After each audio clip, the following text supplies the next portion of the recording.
அம்மா, இனிப்பான செய்தியோடு வந்து உள்ளேன். தவறாக முழுமையாக கேட்டு வாங்கிக்கொள் தங்கமே.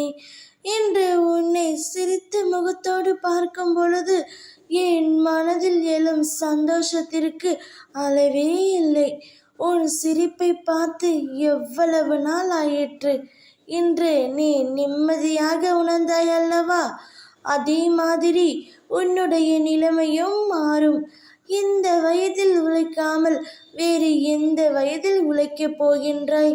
சோர்வு, தோல்வி இவை அனைத்தையும் தூக்கி எறிந்து விடு. உனக்கு கீழே இருப்பவர்களை ஏளனமாக கருதாதே.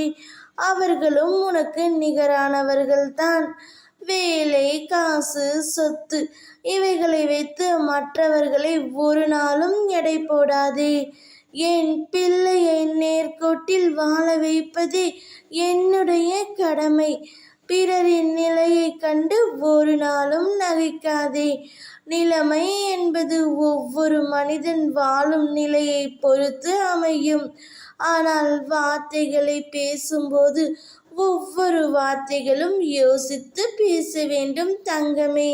உன்னை கோபப்படுத்தும் சூழ்நிலை வந்தாலும் அமைதியாக இரு.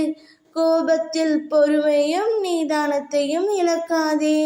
அமைதியாக செல்வது என்பது ஒரு நாளும் தோற்பது என்று நீ கருதாதே. தோற்பது முக்கியமல்ல, இறுதியில் யார் நிறைவு அடைகிறார்கள் என்பதுதான் முக்கியம். உனக்கு பிடிக்காத விஷயம் நடந்தால் அந்த ஒரு நிமிடம் என்னுடைய நாமத்தை உச்சரி. மற்றவை அனைத்தும் நான் பார்த்து கொள்கின்றேன். நிதானமாக பேசு எல்லோரிடத்திலும். இனிமேல் என் நாவில் தோன்றும் சொற்களின் பேரருளை நீ பெறப்போகின்றாய். எதற்கும் பயப்படாதே, கலங்காதே.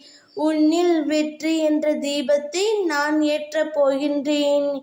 உன் அம்மாவாக, அப்பாவாக என்றும் என் இருதயத்தில் கருவறையில் உன்னை சுமந்து காப்பேன்.